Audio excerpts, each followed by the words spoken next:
Ki Ageng Ketut Suryangalam ini kemudian dikenal sebagai Ki Ageng Kutu atau Demang Kutu.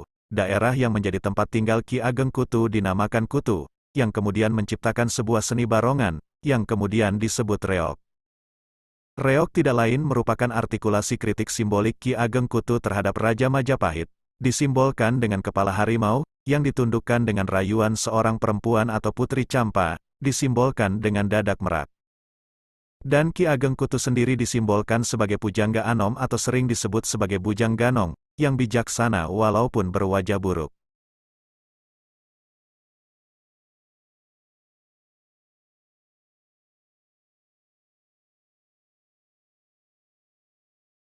Assalamualaikum warahmatullahi wabarakatuh. Batara Katong atau Batoro Katong adalah pendiri Kabupaten Ponorogo, dan juga merupakan adipati pertama di Ponorogo. Batara Katong merupakan utusan Kesultanan Demak untuk menyebarkan Islam di Ponorogo. Batara Katong memiliki nama asli Lembu Kanigoro, salah seorang putra Prabu Brawijaya atau Brekertabumi, dari selirnya yaitu Putri Campa yang beragama Islam. Berdasarkan catatan sejarah keturunan generasi ke-126, yaitu Ki Patmo Susastro, disebutkan bahwa Batara Katong di masa kecilnya bernama Raden Joko Piturun, atau disebut juga Raden Harakali. Ia adalah salah seorang putra Prabu Brawijaya dari Garwo Pangerambe atau selir yang tinggi kedudukannya. Mulai redupnya kekuasaan Majapahit, dan saat kakak tertuanya Lembu Kenongo yang berganti nama menjadi Raden Patah, mendirikan Kesultanan Demak Bintoro, Lembu Kanigoro mengikuti jejak kakaknya untuk berguru di bawah bimbingan Wali Songo di Demak. Prabu Brawijaya pada masa hidupnya berusaha diislamkan oleh Wali Songo.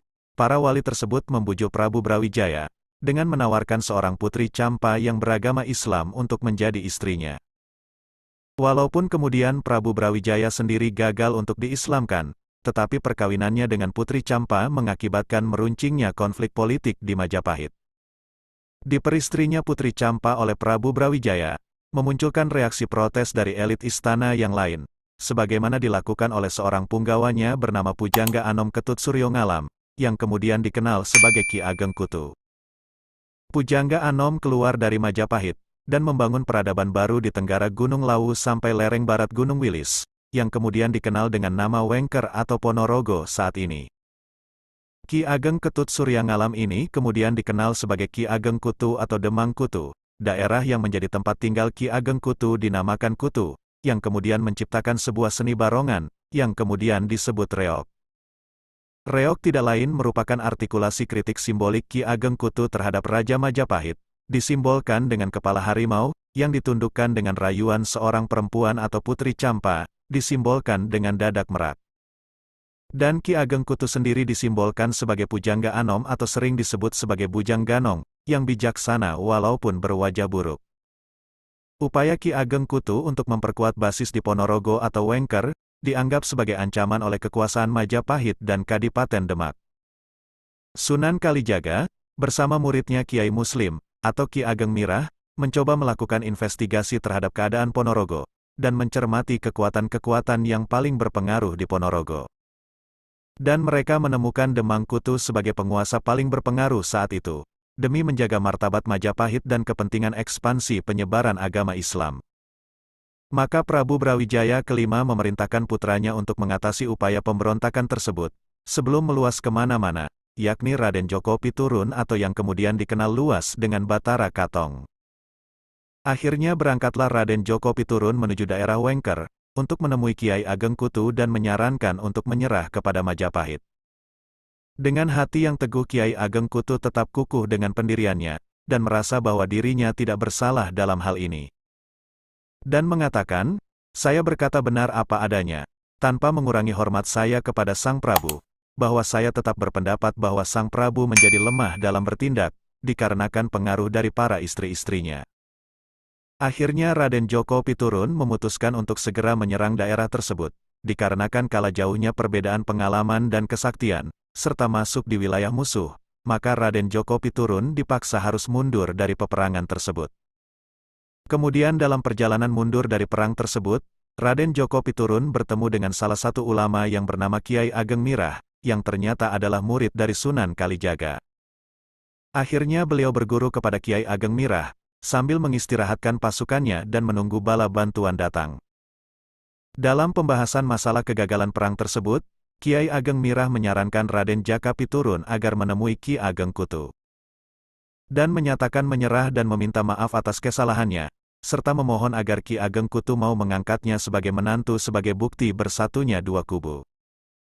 Sambil mengirimkan pesan kepada Adipati Demak, agar sudi kiranya untuk mengirimkan bala bantuan akhirnya datang, yaitu salah satu santri Sunan Kalijogo bernama Selo Aji dan diikuti oleh 40 orang santri senior yang lain.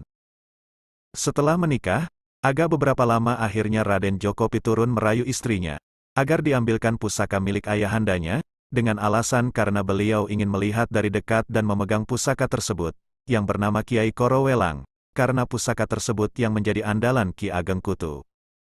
Akhirnya senjata tersebut bisa diambil oleh putri Ki Ageng Kutu dan diserahkan kepada Raden Joko Piturun. Setelah mendengar bahwa ada pasukan Islam baru mendekat, Ki Ageng Kutu memanggil para murid, pertapa, dan pengikut Buddha lainnya. Ia kembali menyerang pada malam hari, karena ia tidak bisa dikalahkan pada malam hari, sementara pada siang hari para pengikut Buddha itu bersembunyi. Batara Katong kembali kalah dan melarikan diri. Akhirnya Batara Katong mendapatkan berkah dari Allah yang Maha Kuasa, yang memberi petunjuk kepadanya untuk menyalakan obor sewaktu bertempur melawan Kutu. Pertempuran sengit terjadi, Ki Ageng Kutu kalah oleh Kiai Sela Aji. Ketika Batara Katong mencari jenazah Ki Ageng Kutu, jenazahnya telah hilang bersama dengan banteng tunggangannya. Ki Ageng Kutu moksa pada hari Jumat Wage di sebuah pegunungan di daerah Huringin Anom Sambit Ponorogo. Tempat menghilangnya Ki Ageng Kutu disebut dengan Gunung Bacin, terletak di daerah Sambit. Para pengikut Kutu yang selamat menyerahkan diri dan masuk Islam. Untuk meredam kemarahan dan kegelisahan masyarakat daerah Wengker dan sekitarnya, Batara Katong kemudian mengatakan bahwa Ki Ageng Kutu akan moksa dan terlahir kembali di kemudian hari. Tidak seberapa lama setelah Ki Ageng Kutu menghilang, Raden Joko Piturun mengumpulkan rakyat Wengker dan berpidato bahwa dirinya tidak lain adalah Batoro, manusia setengah dewa. Hal ini dilakukan karena masyarakat Ponorogo pada saat itu masih mempercayai keberadaan dewa-dewa atau Batara. Para pemenang, komandan, dan para pembantu utamanya diberi tanah untuk mereka kelola. Batara Katong sendiri tinggal di Pelampitan, dan dari sana beliau memerintah seluruh wilayah di sebelah timur Gunung Lawu yang berbatasan dengan Bengawan Solo di utara, Pegunungan Pandam, di barat, dan Pegunungan Wilis serta Samudera Hindia, di selatan. Pada tahun 1486, hutan dibabat atas perintah Batara Katong, banyak gangguan dari berbagai pihak, termasuk makhluk halus yang datang. Namun, karena bantuan Warok dan para prajurit Wengker, akhirnya pekerjaan membabat hutan itu lancar. Setelah hutan selesai dibabat, bangunan-bangunan didirikan sehingga penduduk pun berdatangan. Setelah istana kadipaten didirikan, Batara Katong kemudian memboyong permaisurinya, Niken Sulastri ke istana kadipaten. Sedang adiknya, Suromenggolo tetap di tempatnya yakni di Dusun Ngampel. Oleh Katong, daerah yang baru saja dibangun itu diberi nama Pranaraga yang berasal atau diambil dari sebuah babat legenda, Pramanaraga. Menurut cerita rakyat yang berkembang secara lisan, Pono berarti wasis, pinter, mumpuni dan Rogo artinya jasmani atau jiwa, sehingga kemudian dikenal dengan nama Ponorogo. Dakwah Islam dan berdirinya pemerintahan Islam di Kadipaten Ponorogo, ditandai dengan prasasti batu gilang yang terdapat di depan gapura kelima, di komplek makam Raden Joko Piturun. Yang menunjukkan candra sengkala memet berupa gambar manusia, pohon, burung dan gajah yang melambangkan angka 1418 Saka atau tahun 1496 Masehi. Penobatan Raden Joko Piturun sebagai Adipati Kadipaten Ponorogo pada hari Ahad Pon, tanggal 1 bulan besar, tahun 1418 Saka bertepatan dengan tanggal 11 Agustus tahun 1496 Masehi, atau 1 Zulhijjah 901 Hijriah. Batara Katong kemudian menjadi Adipati di Ponorogo. Menurut Handbook of Oriental History, hari wisuda Batara Katong sebagai Adipati Kadipaten Ponorogo, yaitu pada hari Ahad Pon tanggal 1 bulan besar tahun 1418 Saka. Bertepatan dengan tanggal 11 Agustus tahun 1496 atau 1 Zulhijjah 901 Hijriah, selanjutnya tanggal 11 Agustus ditetapkan sebagai hari jadi Kabupaten Ponorogo. Dalam Babat Ponorogo juga menceritakan pemerintahan Batara Katong, pertama-tama memperhatikan penyebaran agama Islam, mengajarkan mengaji Al-Quran dan kitab. Misi penyebaran agama oleh Batara Katong memberi catatan penting pada bidang penelitian disertasi ini. Ia memberi bentuk pada masyarakat dan politik abad berikutnya. Bupati-bupati daerah Madiun Ponorogo selanjutnya mengklaim sebagai keturunan langsung Batara Katong. Para keturunan dan pengikutnya memang terus menjadi elit lokal di daerah tersebut, seperti yang dikonfirmasi juga dari sumber-sumber lain. Sampai taraf tertentu kita bisa mengatakan bahwa daerah Madiun saat ini, ke arah selatan, meliputi daerah Ponorogo dan Pacitan saat ini, sebagai wilayah kekuasaan Batara Katong. Batara Katong digantikan oleh putranya, Pangeran Wali Allah sebagai Bupati Ponorogo kedua. Legenda populer mengatakan bahwa Batara Katong membuat aliansi dengan keluarga wali lain yang penting. Putrinya misalnya, dinikahkan dengan Ki Pandan Aran dari Tembayat, salah satu penyebar ajaran Islam lainnya dari daerah Mataram. Kesenian reog yang menjadi seni perlawanan masyarakat Ponorogo mulai dihilangkan dari unsur-unsur pemberontakan, dengan menampilkan cerita fiktif tentang kerajaan Bantarangin sebagai sejarah reog. Bahkan kesenian reog Ponorogo dipakai sebagai media dakwah oleh para ulama. Dikarenakan Batara Katong mengikuti jejak sang guru Sunan Kalijaga, yaitu berdakwah dengan menggunakan media seni budaya, untuk menarik simpati masyarakat yang saat itu, masih banyak menganut ajaran agama kepercayaan atau Hindu dan Buddha. Batara Katong merupakan tokoh yang memiliki pengaruh besar pada masyarakat. Beliau memiliki suatu ajaran yang diikuti oleh masyarakat secara luas pada masanya. Ajaran itu adalah ajaran tentang filsafat hidup dan keagamaan. Dalam perjalanannya menyebarkan dakwah agama Islam di daerah sekitar, Batara Katong melakukan dengan mengambil simpati masyarakat dengan memberikan contoh teladan yang baik. Dan beliau sering menjadi tempat tujuan untuk mengadu, apabila terjadi permasalahan dan perselisihan yang terjadi pada saat itu. Tidak lupa beliau juga sering membagi-bagikan bahan makanan bagi yang membutuhkan, sehingga dalam waktu singkat, nama Batara Katong semakin luas dikenal oleh masyarakat.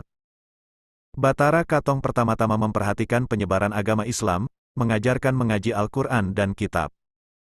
Di setiap dusun, desa, dan kota didirikan langgar untuk mengajarkan agama Islam kepada para santri. Setiap orang menjadi marsudi atau yakin akan Islam, semua orang mengaji Al-Quran dan memahami buku-buku Islam. Istana Batara Katong menjadi pusat studi agama Islam, dan menjadi pendahulu pesantren besar di daerah Madiun. Pemerintahannya berjalan dengan damai.